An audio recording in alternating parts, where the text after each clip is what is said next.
ये चुनाव मामूली चुनाव नहीं है। इसमें विचारधारा की लड़ाई है।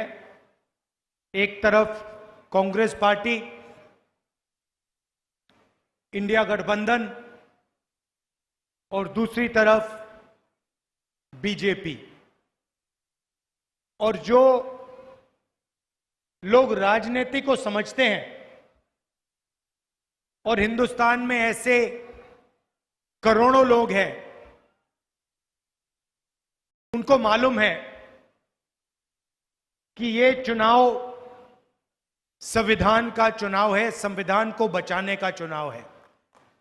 ये जो हमारा कॉन्स्टिट्यूशन है, जो संविधान है, इसको प्रधानमंत्री जी, बीजेपी के नेता, आरएसएस के लोग खत्म करना चाहते हैं, बदलना चाहते हैं। एक तरफ वो कॉन्स्टिट्यूशन को खत्म करने में लगे हैं और दूसरी तरफ कांग्रेस पार्टी इसको बचाने की कोशिश कर रही है।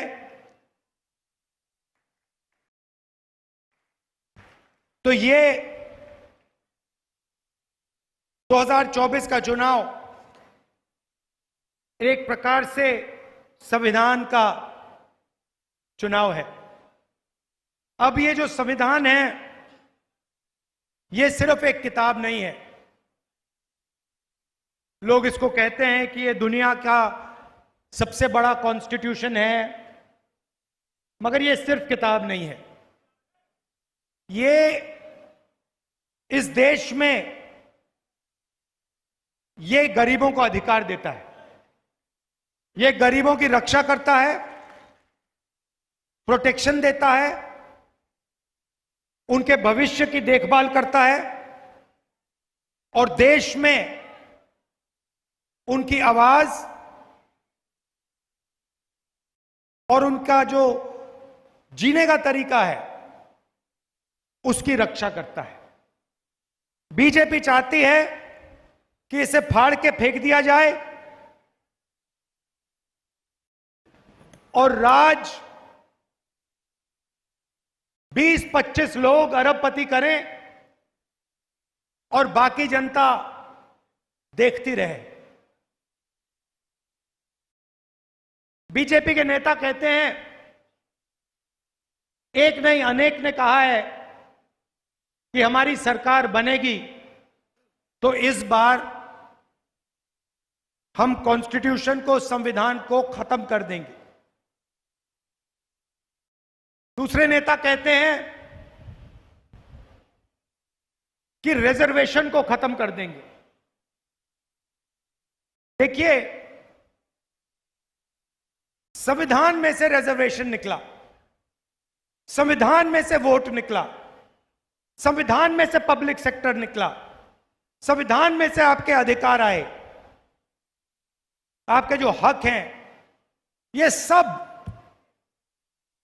संविधान की देन है। और अगर ये चला जाएगा तो आदिवासी भाइयों को मैं कहना चाहता हूं, आपका जल, आपका जंगल, आपका जमीन, आपकी जमीन, जीने का तरीका, भाषाएं गायब हो जाएंगे। बीजेपी के लोग आपको वनवासी कहते हैं। आप वनवासी नहीं हो, आप आदिवासी हो। आदिवासी का मतलब वो लोग जो इस देश के, इस धरती के पहले मालिक थे।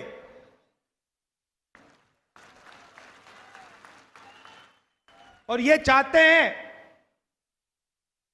आपको वनवासी कहते हैं और चाहते हैं कि भैया आपका जंगल गायब हो जाए, जमीन चले जाए, जल चले जाए और आप बाकी प्रदेशों में जाके सड़कों पे भीख मांगो। दलितों को अगर अधिकार मिला तो कॉन्स्टिट्यूशन ने दिया, संविधान ने दिया। पिछड़ों को रिजर्वेशन मिला, संविधान ने दिया। इसके बिना मैं आपको बता रहा हूं, इसके बिना हिंदुस्तान के गरीब लोगों के लिए कुछ नहीं बचने वाला है। ये कहते हैं कि हम रिजर्वेशन के खिलाफ नहीं हैं। रिजर्वेशन एक सोच है।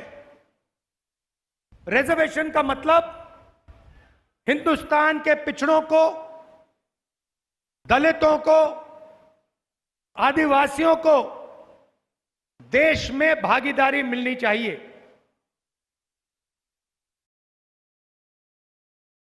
इन्होंने देखिए, जब ये किसी पब्लिक सेक्टर यूनिट को प्राइवेटाइज करते हैं तो ये रिजर्वेशन को खत्म करते हैं। जब ये ठेकेदारी प्रथा लागू करते हैं तो ये रिजर्वेशन को खत्म करते हैं। जब ये अग्निवीर जैसी योजना लाते हैं तो ये रिजर्वेशन को खत्म कर रहे हैं। पब्लिक सेक्टर में दलितों को, आदिवासियों को, पिछड़ों को जगह मिलती थी। जैसे ही पब्लिक सेक्टर को प्राइवेट कर दिया जाता है, प्राइवेट सेक्टर में ना एक दलित को, ना एक आदिवासी को, ना एक पिछड़े को जगह मिलती है। यह सच्चाई है। मैं चैलेंज करता हूं किसी भी बीजेपी के नेता को कि वो कह दे कि हम पब्लिक सेक्टर यूनिट को प्राइवेटाइज नहीं करेंगे, कि वो कह दे कि हम ठेकेदारी प्रथा को बंद कर देंगे, वो कह दे कि हम किसानों का कर्जा माफ कर देंगे। ये कर ही नहीं सकते ये लोग, क्योंकि इनकी विचारधारा अंबेडकर जी की, नेहरू जी की, गांधी जी की नहीं है। इनकी विचारधारा चुने हुए लोगों की मदद करने की है। इनकी विचारधारा अदानी और अंबानी जैसे लोगों को हिंदुस्तान का पूरा धन, जमीन, जंगल, जल देने की है। अब क्या हुआ? अब हिंदुस्तान की जनता को यह बात समझ आ गई। पता लग रहा है चुनाव में कि हर दलित को, हर पिछड़े को, हर आदिवासी को यह बात समझ आ गई है कि ये बीजेपी के लोग, नरेंद्र मोदी संविधान को खत्म करने में लगे हैं। पहले हम कहते थे, कांग्रेस पार्टी कहती थी ये संविधान के लिए हम लड़े थे, अंग्रेजों से हम लड़े थे, हम इस किताब को बहुत अच्छी तरह समझते हैं। पहले हम कहते थे तो शायद आप लोग मानते नहीं थे, आप लोग कहते थे नहीं। मगर इस चुनाव में सारे लोगों को पता लग गया है कि आक्रमण लोकतंत्र पे है, आक्रमण संविधान पे है, आक्रमण रिजर्वेशन पे है, आक्रमण पब्लिक सेक्टर पे है। सारे लोगों को यह पता लग गया है। और अब यह चुनाव लोकतंत्र को बचाने का, रिजर्वेशन को बचाने का और कॉन्स्टिट्यूशन और गरीबों के अधिकार को बचाने का चुनाव हो गया है। देखिए, पहले नरेंद्र मोदी कह रहे थे 400 पार, सुना होगा। अब बोल रहे हैं 400 पार, अब 150 पार नहीं बोल रहे हैं, क्योंकि और बयान आ रहे हैं कि नहीं, हम कॉन्स्टिट्यूशन के खिलाफ नहीं हैं, हम रिजर्वेशन के खिलाफ नहीं हैं, हम लोकतंत्र के खिलाफ नहीं हैं। क्यों? क्योंकि उनको मालूम पड़ गया है कि देश की जनता को बात, असली बात, नब्ज पकड़ ली है देश की जनता ने कि ये लोग कॉन्स्टिट्यूशन को, गरीबों के अधिकार को जड़ से खोदकर फेंकना चाहते हैं। और मैं आप और आप सब मिलकर देश के दलित, आदिवासी, पिछड़े, गरीब, जनरल कास्ट के लोग, माइनॉरिटीज के लोग मिलकर इस किताब का, इस कॉन्स्टिट्यूशन का रक्षा करने जा रहे हैं। इसको कोई रद्द नहीं कर सकता, इसको कोई खत्म नहीं कर सकता, कोई शक्ति नहीं पैदा हुई है दुनिया में, हिंदुस्तान में छोड़ो, नरेंद्र मोदी छोड़ो, दुनिया में कोई शक्ति नहीं है जो इसको रद्द कर सके, इसको फाड़ के फेंक सके। अब सवाल उठता है, इन्होंने 22 लोगों को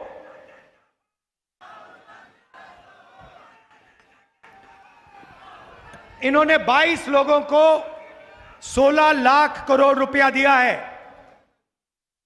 16 लाख करोड़ रुपया मतलब 25 साल का मनरेगा का पैसा 22 लोगों को पकड़ा दिया।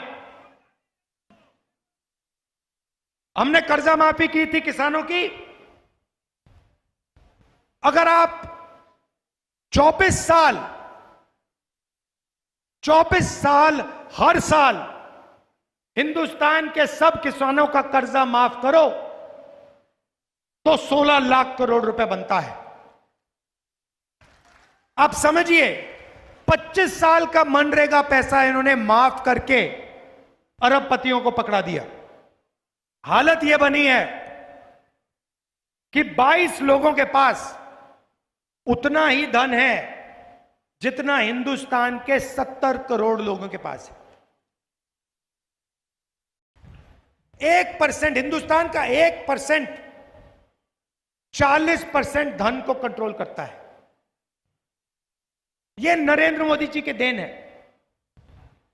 पब्लिक सेक्टर के यूनिट प्राइवेटाइज करते जाते हैं, रेलवेज को प्राइवेटाइज करने की कोशिश कर रहे हैं। आप समझो कितने लोगों को यह बेरोजगार बनाएंगे, कितने लोगों से ये रिजर्वेशन छीनेंगे, कितने दलितों को, पिछड़ों को, आदिवासियों की जिंदगी ये बर्बाद करेंगे। ये लगे हुए हैं। जितना भी पैसा है सारा का सारा वही 20-25 लोगों को। जीएसटी आप देते हो।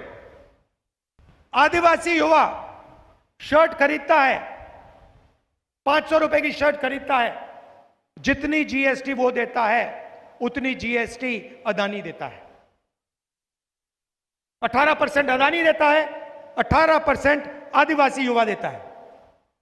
आदिवासी युवा बेरोजगार, उसके माता पिता हजारों में कमाते हैं और अदानी हजारों करोड़ों में कमाता है, मगर टैक्स अदानी जितना, आदिवासी जितना। क्या मतलब है?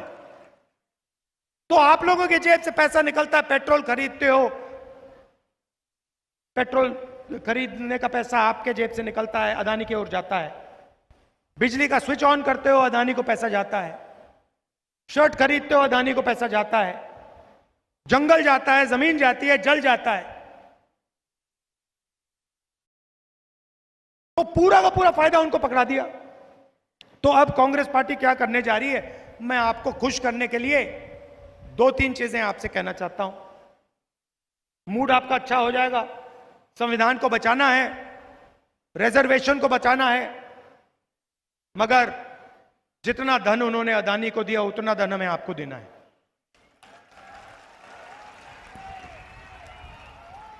उन्होंने 20-22 अरबपति बनाए, हम करोड़ों लाखपति बनाने जा रहे हैं। अब पूरा देश जानता है कि 21वीं सदी में महिलाएं और पुरुष दोनों जॉब करती हैं, मजदूरी करती हैं। पुरुष 10 घंटे काम करता है, महिला भी 10 घंटे काम करती है, और फिर महिला घर जाकर 8 घंटे और काम करती है। यह शायद बात पुरुषों को अच्छी नहीं लगे, मगर ये आपसे दुगना काम करती हैं। आप 8 घंटे करते हो, 10 घंटे करते हो, ये 16 घंटे करती हैं। और ये हिंदुस्तान के भविष्य, हमारे बच्चों की देखभाल करती हैं। ये आपको भोजन पका के देती हैं। मगर जो ये घर में 8 घंटे काम करती हैं, उसके लिए इनको 1 रुपया नहीं मिलता। सही बात? कभी नहीं मिला ना आपको? तो कांग्रेस पार्टी अब एक नई योजना लाई है, महालक्ष्मी योजना। हिंदुस्तान के गरीब परिवारों की लिस्ट बनेगी, करोड़ों परिवार हैं, सबकी लिस्ट बनेगी। हर परिवार में से एक महिला का नाम चुना जाएगा। किसान परिवार होंगे, दलितों के, आदिवासियों के, गरीब जनरल कास्ट के, कारीगरों के, जो भी गरीबी रेखा से नीचे है, उनकी लिस्ट बनेगी। एक महिला हर परिवार में से चुनी जाएगी और फिर उस महिला के बैंक अकाउंट में साल के 1 लाख रुपए कांग्रेस पार्टी डालने जा रही है। 8,500 रुपए महीने के, हर महीना पहली तारीख ठका ठक 8,500 रुपए बैंक में। 1 लाख रुपया साल का, करोड़ों महिलाओं को। क्रांतिकारी स्कीम है, दुनिया में किसी सरकार ने ऐसा काम नहीं किया है। हिंदुस्तान की सरकार पहली सरकार होगी जो यह काम करने जा रही है।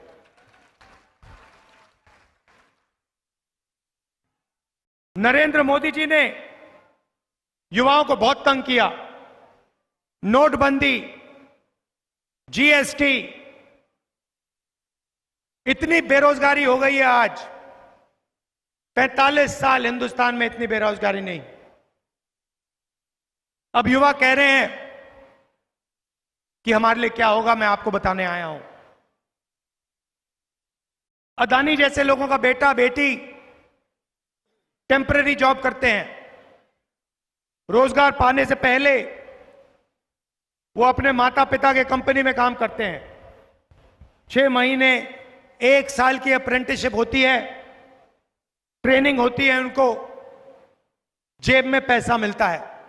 मगर यह सुविधा हिंदुस्तान के करोड़ों युवाओं को नहीं मिलती, आम ग्रेजुएट्स को, डिप्लोमा होल्डर्स को नहीं मिलती। आपका पेपर लीक होता है, आपको कष्ट पहुंचता है, आपको रोजगार नहीं मिलता, आपको अप्रेंटिसशिप भी नहीं मिलती। इसीलिए कांग्रेस पार्टी हिंदुस्तान के करोड़ों बेरोजगार ग्रेजुएट्स को, कॉलेज यूनिवर्सिटी ग्रेजुएट्स को, डिप्लोमा होल्डर्स को अप्रेंटिसशिप का अधिकार देने जा रही है। मतलब समझा देता हूं सरल तरीके से। पहली नौकरी पक्की,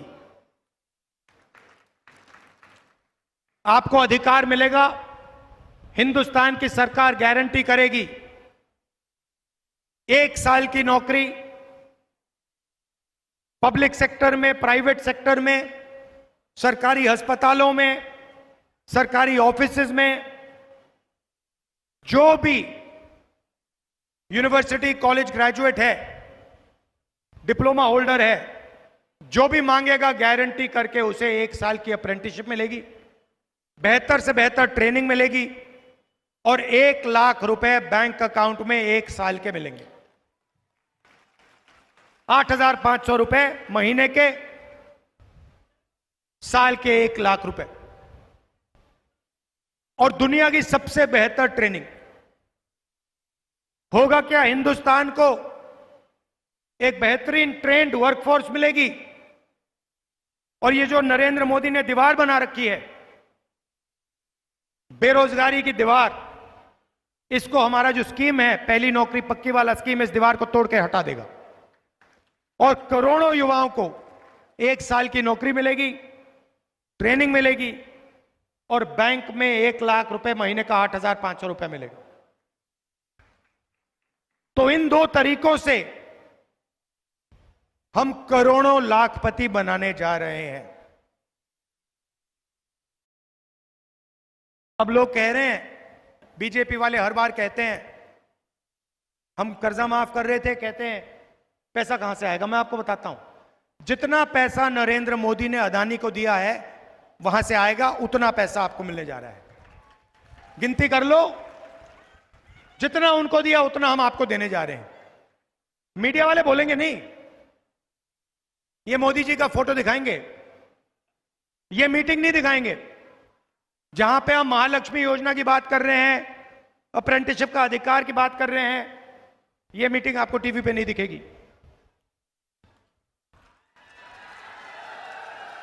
ये भी पता लगा लो भाई और बहनों, ये भी पता लगा लो, मीडिया के मालिकों में, बड़े बड़े एंकर्स में आदिवासी कितने हैं, दलित कितने हैं, पिछड़े कितने हैं, ये पता लगा लो। अगर समझना चाहते हो कि आपके जो मुद्दे हैं टीवी पे क्यों नहीं आते, तो ये पता लगा लो। अभी आपने किसान का मुद्दा टीवी पे देखा है ना? महंगाई के बारे में कभी किसी एंकर को बोलते हुए देखा ना? भागीदारी की बात कभी किसी एंकर से सुनी ना? रिजर्वेशन कभी किसी एंकर से सुनी बात ना? आपका कोई है ही नहीं इसमें। एक पिछड़ा, एक दलित, एक आदिवासी, एक गरीब जनरल कास्ट का नहीं है इनमें। अरबपतियों के हैं, ये उनकी बात करते हैं। उनकी शादी होगी तो पूरा हिंदुस्तान देखेगा, 24 घंटा चलाएंगे। अरबपति की शादी होगी, डांस गाना सब दिखेगा आपको। मगर किसान भूखा मर जाए, हाथ जोड़ता मर जाए, कभी टीवी पे नहीं दिख सकता आपको। मजदूर पिसा जा रहा है, मर रहा है, ये कहते हैं मनरेगा नहीं देना चाहिए, आदत खराब हो जाती है मजदूरों की। मगर जब अरबपतियों का कर्जा माफ होता है तो उनकी आदत खराब नहीं होती।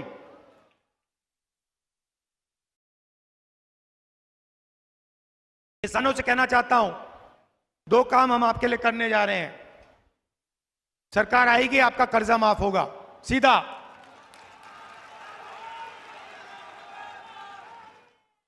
और आपको legal guarantee minimum support price MSP देने जा रहे हैं हम।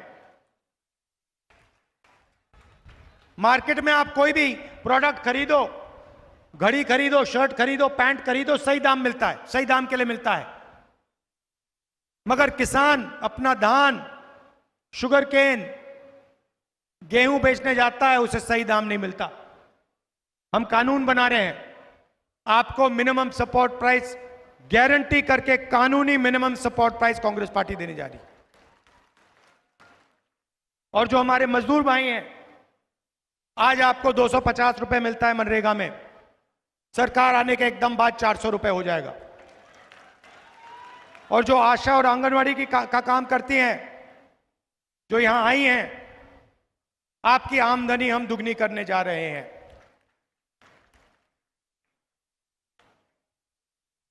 ये कांग्रेस पार्टी आपके लिए कर रही है।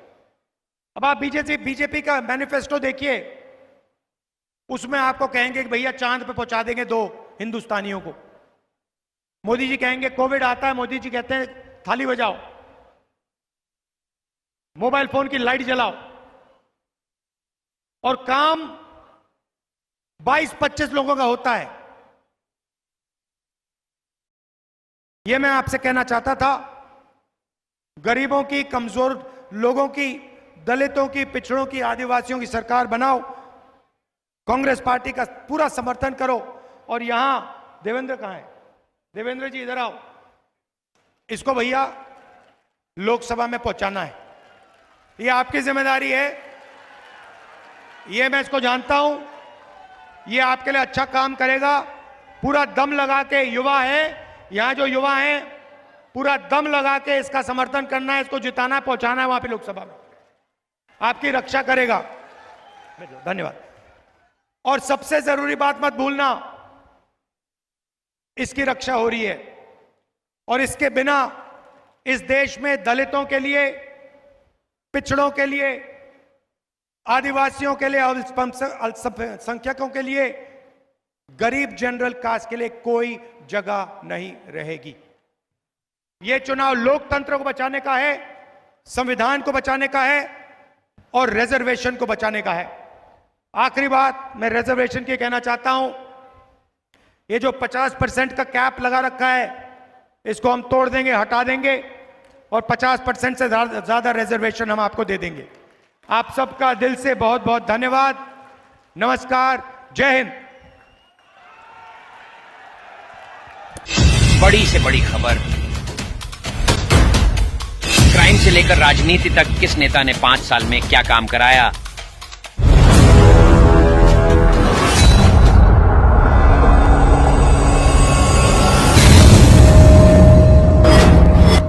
मिलेगी सबसे पहले हर खबर चेंजिंग फ्यूचर न्यूज पर, जो बदलेगा आपका